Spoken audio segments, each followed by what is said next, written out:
Hello everyone, welcome you all in your own channel learn everything. So असी कर रहे सी डिफरेंशियल इक्वेशन, उस नैक्सट आप करांगे क्लॉट इक्वेशन। देखो बहुत ज़्यादा इंपॉर्टेंट इक्वेशन आ। अगेन मैं तुहानूं दस रही हूँ, मास्टर गेट विच क्वेश्चन सी डायरैक्ट क्लॉट इक्वेशन की रिप्रजेंटेशन पूछी सी। उन्होंने पूछा सी which of the following is the Clairaut equation and option दिते सी। उहदे एक ऑप्शन ये भी सी y is equals to P x plus F of p and this was answer. Okay, so मतलब अगेन वही गल कर रही हाँ कि जो डिफरेंशियल इक्वेशन दे विचों, जां मैं तुहानूं अगे भी गल करदी हाँ कि जो स्टेटमेंट होंदियां, जो जनरल रिप्रजेंटेशन होंदी, उन्हां 'च क्वेश्चनस बहुत आते हैं, डायरैक्ट क्वेश्चनस पुट किए जाते हैं। सो इन्हां चीज़ों बारे तुहानूं जस्ट आइडिया भी होवे ना, यू कैन टिक, मतलब तुसीं उत्थे टिक कर सकते हो आंसर नूं। क्लीयर, मतलब ज़्यादा औखा नहीं हैगा। सो क्लॉट इक्वेशन समझते हैं। So what is the Clairaut equation and equation of the form. So एक इक्वेशन आ जिहदी फॉर्म हैगी आ y is equals to P x plus F of p when f of p contain neither x nor y, explicitly is called clot equation।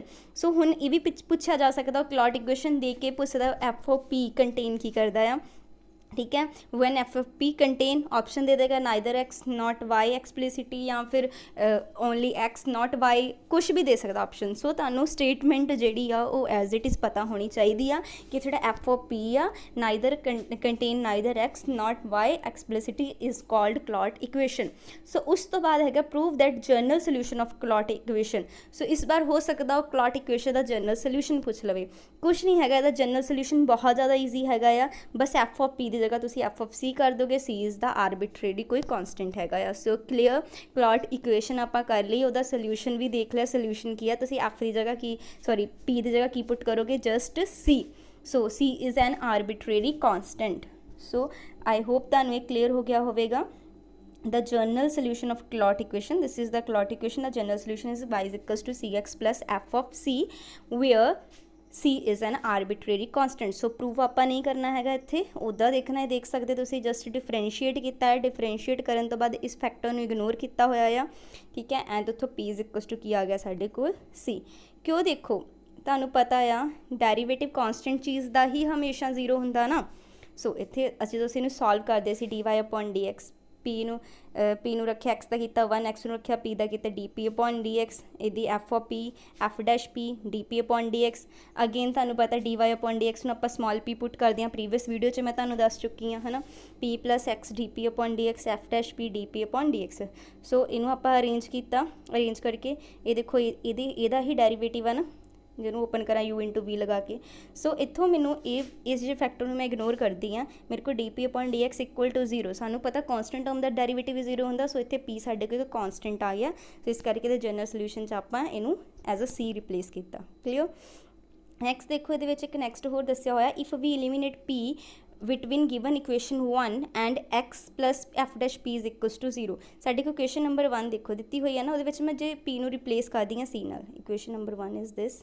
ठीक है, eliminate कर दी sorry P नू in the equation 1 and X F dash P is equals to zero, we will get another solution. सानू एक another solution मिलेगा जिन्होंने बोलते हैं आप सिंगुलर सोल्यूशन। सो असी इनू एलिमिनेट करके एंड इनू इक्वल टू जीरो रख के साडे को एक सिंगुलर सोल्यूशन मिलेगा। But in present book we are not interested in singular solution, so for that reason we ignore the factor. So असी इत्थे जो इस चैप्टर च सो मतलब जो आप स्टडी कर रहे हैं ये असी सिंगुलर सोल्यूशन फाइंड करने मतलब इंटरस्टेड नहीं है, इस करके असी इग्नोर किया इस फैक्टर। अदरवाइज जे सानू इग्नोर चाहिए है सिंगुलर सोल्यूशन, फिर आप फैक्टर इग्नोर नहीं करांगे। ठीक है जी। सो हाँ, इतों एक क्वेश्चन जरूर पुट हो सकता है कि सिंगुलर सोल्यूशन होने की कंडीशन की है। ठीक है, so by eliminating the p in equation 1 and this is equal to zero, इनू आप दोनों यूज़ करके असी सिंगुलर सोल्यूशन फाइंड कर सकते हैं।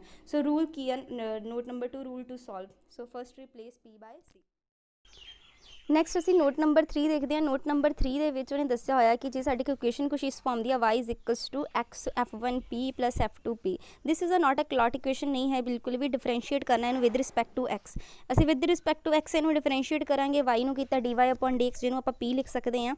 उस तो बाद F X into F one P है, तो तुहानूं पता u इंटू वी लगा देवांगे। अगेन इत्थे एफ टू पी डैश नाल उहदा डी पी दा D P upon D x. ठीक है, इत्थे u इंटू वी एक्स नूं रख एफ वन पी नूं रखिया एक्स का किया 1 हो गया, एक्स नूं रखिया एफ वन पी का किया एफ वन डैश पी नाल d P upon D x.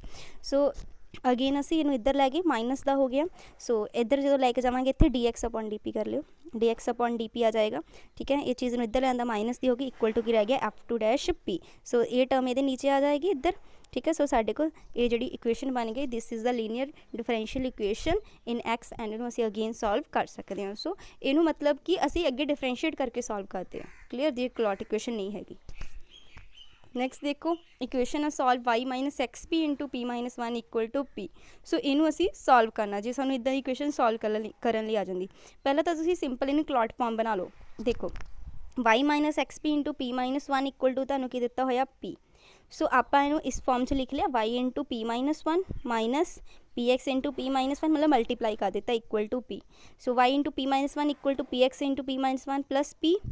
Clear, इत्थे तक तो आप सॉल्व कर लवांगे ना simply. So P minus one इनू इधर लै जाएंगे, नीचे डिवाइड किया, ये बन गई। तो साडे को देखो इस फॉर्म की बन गई कि नहीं, Y is equals to P x plus F of P. तो सोल्यूशन की हुंदा, बस पी नू किहना रिप्लेस कर देना सी नाल। सो सिंपल सोल्यूशन तो ईजी है, बस तुसीं इन्ना देखो कि एक क्लॉट यानी Clairaut equation Y is equals to P x plus F of P यानी फंक्शन ऑफ पी ओनली। जो तुहानू एक्स दिखे नाल फंक्शन ऑफ पी ओनली दिखे, यानी दिमाग च की लाओ कि क्लॉट इक्वेशन इत्थों बन सकती है। कदों, जो Y is equals to F X sorry P x plus F of P, मतलब कि पी एक्स मतलब एक्स की गल पी दे नाल फंक्शन ऑफ पी ओनली दिता होवे, सिर्फ फंक्शन ऑफ पी होवे। ठीक है, दैन असी जी वैल्यू फाइंड आउट कर सकते हैं, मतलब सोल्यूशन फाइंड आउट कर सकते हैं किदा, जस्ट पी नू रिप्लेस कर देना बाय सी नाल। सो पी की जगह की सिंपली करोगे सी कर दोगे। Whenever the solution of given equation can be obtained by first putting p is equal to c in the beginning, it is better to solve, it is solvable by solvable for p. मैं करवाए हो ना solvable for P कीते सीगे आपां, x ਲਈ solvable for x for y. ठीक है, सो वही वाले सेम होंगे। क्लीयर, सो ईजी है। नैक्सट देखते हैं सॉल्व द क्लॉट इक्वेशन। हाँ हुण तां तुहानूं क्लॉट इक्वेशन गिवन ही हैगी आ, सिंपल दित्ती है, y is equals to P x plus F of p. इदा लिख देना इनू आपां फंक्शन ऑफ पी ओनली। देखो पहले तो सानू वाली इक्वेशन दित्ती है, तो सानू पता है क्लॉट इक्वेशन कहती y is equals to P x plus F of P.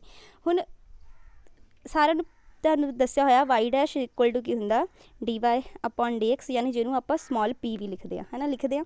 सो यानी कि जिथे वाई डैश वो जगह मैं की लिख सकती पी, सो उत्थे की लिखता मैं पी नाल एक्स इदी, नीचे वाई डैश वो जगह की लिखता पी। इन्नी गल तो क्लीयर ना पिछे करके आए। सो इन्हें दी क्लॉट इक्वेशन बना ली। सो जो पेपर जो सिंपल क्लॉट इक्वेशन लिखने लिए कहे तो तुम लिख सकते हो ना, हो सकता क्लॉट इक्वेशन जो प्रीवियस ईयर जो क्वेश्चन आया सिंपल क्लॉट इक्वेशन की जो मतलब कि रिप्रजेंटेशन सी आई, तो हो सकता इस बार तुहानूं इक्वेशन देख के वो बोले कि ये क्लॉट फॉर्म लिखो। ठीक है, तुसीं की करना जस्ट वाई डैश नूं जगह पी लिख दो। ठीक है, पहला तो क्लॉट फॉर्म लिख ली आप, क्लॉट फॉर्म तो बाद उन्होंने सॉल्व करना, सॉल्व करने लिए करना सिंपल डिफरेंशिएट करना। ठीक है, जो तुहाडे कोल भी इक्वेशन आ गई है ये वाली, ठीक है, इहदा डिफरेंशिएट कर दो। डिफरेंशिएट करोगे ये d Y upon D x plus p नूं रखोगे एक्स का वन प्लस एक्स नूं रखोगे पी का d P upon D x, again one upon p का करोगे जो minus one upon p square नाल d P upon D x. फिर इधरली साइड आप बस d Y upon D x नूं पी पुट कर दीदा, इधर वाला आप की करांगे सॉल्व, पी माइनस पी इत्थे की बन जाएगा जीरो, यानी कि ये टर्म आप फैक्टर रिजेक्ट कर देना। ठीक है, which does not contain d P upon D x, जोड़ा आप d P upon D x नहीं कंटेन करेगा। ठीक है, उन्होंने आप करांगे जीरो कर देवांगे। So d P upon d इनू आप ले लिया रिजेक्ट कर दिता, which does not contain d p, we get d P upon D x equal to zero, d p is equal to zero, मतलब कि सानू पता हुण डेरीवेटिव किस चीज़ का जीरो होंदा जिथे कोई कॉन्सटेंट टर्म होवे। सो पी इक्वल टू सी। सो पूरा प्रोसीजर करके भी वही आ, या तुहानूं पता है सिंपल सोल्यूशन एक होंदा पी की जगह की कर दो सी। So y is equal to c x plus one upon c which is the required solution. Just तुसीं पेपर दे विच पहचानना है कि क्लॉट फॉर्म हैगी कि नहीं। क्लॉट फॉर्म सिंपल पहचानने का तरीका कुछ औखा नहीं हैगा, सिंपल आ कि जिद्दां हुण ये देखो ये दिता होया आ तुहानूं वाई डैश स्केयर। ठीक है, हुण तुहानूं पता आ वाई डैश स्केयर मतलब पी दा स्केयर, ठीक है, minus x p plus y, यानी इन्हें मैं कुछ फॉर्म इस तरह भी लिख सकती हैं, y is equals to P x, जो let's say this is equal to zero दिता होया ये वाई है, इन्हों जो उधर ले जाएंगी माइनस हो जाएगा, उधर जाके प्लस हो जाएगा माइनस पी स्क्वायर। ठीक है, सो देखो इक्वेशन की बन गई y is equals to P x plus F of p की फॉर्म बन गई कि नहीं, p x plus F of P, यानी क्लॉट इक्वेशन। क्लॉट इक्वेशन याद रखो y is equals to P x plus F of p, जिन्हें Clairaut equation दा पता है ना वो लिए रिप्रजेंटेशन जी करनी कुछ औखी नहीं हैगी। ठीक है, देखो क्लॉट इक्वेशन अगेन आप एक बारी देख लें, this is the Clairaut equation Y is equals to P x plus F of P, यानी वाई होवे पी दे नाल एक्स होवे नाल एफ ऑफ पी, मतलब कल्ला फंक्शन ऑफ पी होवे, जिद्दां हुणे साडे को पी स्केयर बनया सी ना। अगेन उहदा सोल्यूशन तो फाइंड आउट करना ईजी है ना, बस पी की जगह सी पुट कर देना हैगा। इत्थे देख लो हुण एक ये देखो equation reducible to Clairaut form, असी इक्वेशन नूं किद्दां रिड्यूस करके क्लॉट फॉर्म दे विच लैके जाने हैं। Now we shall show that by change of variable in the suitable manner the given equation reduced to clot form। let's say कोई equation देती है, this is the given equation। तुसी की करोगे जे इनू देखो तो सानू कुछ इदां दा लगदा y is equals to px plus f of p लगदा पिया ना। सो आपां की करांगे कि इस चीज़ नू कैपिटल y पुट कर दिता, ठीक है, इस चीज़ नू कैपिटल p पुट कर देंगे तो इस चीज़ नू f of p पुट कर देंगे, ठीक है। देखो दिस इज़ वाई स्केयर, ठीक है, वाई स्केयर नू की लिखता कैपिटल वाई, इस चीज़ नू की लिखता कैपिटल पी, दिस इज इनू की लिखता कैपिटल एक्स, ये तो असी कैपिटल पी पुट किया सी। सो बन गई Clairaut form equation Y is equal to P x plus F of p, है ना। So this is the Clairaut. So ਇਹਦਾ सोल्यूशन जो आप लिखांगे, ठीक है, हम यही है ये सोल्यूशन की बनेगा वाई स्केयर, ठीक है, वाई स्केयर इक्वल टू इनू पी मनिया सी, ये सी बन गया equal to c x square plus F of c. बस ये ध्यान रखना। हम देखो जो इक्वेशन आई y is equal to 2px plus y square p cube. So y square पहले सही कर लिया equation y square equal to 2pxy plus y cube p cube, ठीक है। इन square y square equal to 2py war x लिख लिया, इनू 2py क्यूब अपॉन 8 लिख लिया, ठीक है, ताकि साढ़े को एक फॉर्म बन जाए ना। आप पूरी बनाई वाई स्केयर नू वाई पुट किया और इतों साढ़े को डेरीवेटिव पता 2y dy upon dx equal to capital dy upon dx बन जाएगा। 2y p नू आप की पुट कर देना कैपिटल p, ठीक है, where dy upon dx equal to capital p हैगा साढ़े को, सानू पता है। सो इक्वेशन पुट कर दो, this become y, this become p नाल की सीगा x, this become p cube by 8। So this is the Clairaut equation. So the solution क्या होगा y is equal to c x plus c cube by 8। है ना simple, मतलब कुछ ज़्यादा औखा नहीं हैगा, जस्ट थोड़ा जिहा उहदा जो जनरल मैथड है जो तुसीं उहनूं समझ लैंदे हो ना तो तुहाडे लिए बिल्कुल नहीं औखा होंदा। मतलब कि तुहानूं इन्ना पता होंदा y is equal to P x plus F of p, function of P only जिन्होंने आप कह दिंदे हैं, ठीक है। नैक्सट एक क्वेश्चन होर देखो साडे को दिता होया x square y minus P x equal to p square y. X square नू कैपिटल एक्स पुट करता, वाई स्केयर नू कैपिटल वाई पुट कर दिता, डेरीवेटिव ले लिया 2x dx equal to capital dx, मतलब डी दे नाल capital x, 2y dy equal to d capital dy, मतलब डेरीवेटिव कर दिता, नाल ही इन्हां दा डेरीवेटिव कर दिता। हुण आपां जस्ट वैल्यूज़ देखो, इहनूं सॉल्व करके जस्ट लिखना y अपॉन x नाल dy upon dx equal to dy upon dx और या p y upon x equal to capital p। So इत्थों स्मॉल p की वैल्यू की आ गई capital px upon y।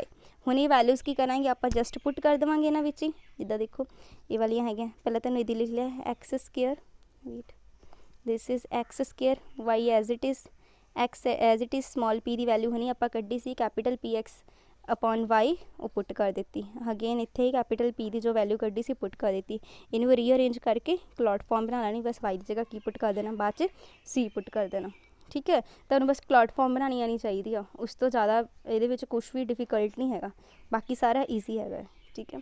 So simple सीगा, इत्थों पी आपां कर लिया, किद्दां कीता डी वाई की वैल्यू साडे को कितनी आ, देखो capital Y D Y upon D capital D X होएगा ना, कैपिटल डी वाई की वैल्यू कितनी है 2y dy, capital D x की वैल्यू कितनी है 2x dx।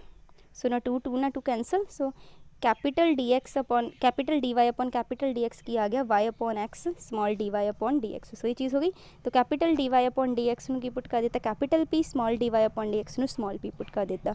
इतों साड़ी को स्मॉल p की वैल्यू आई capital p x upon y, ठीक है। वैसे तो आई होप तुहानूं सारिਆਂ ਨੂੰ क्लीयर ही हो गया होगा, फिर भी मैं दस रही जिन्होंने नहीं क्लीयर होया, बार बार मैथड उही लग रहे हैं।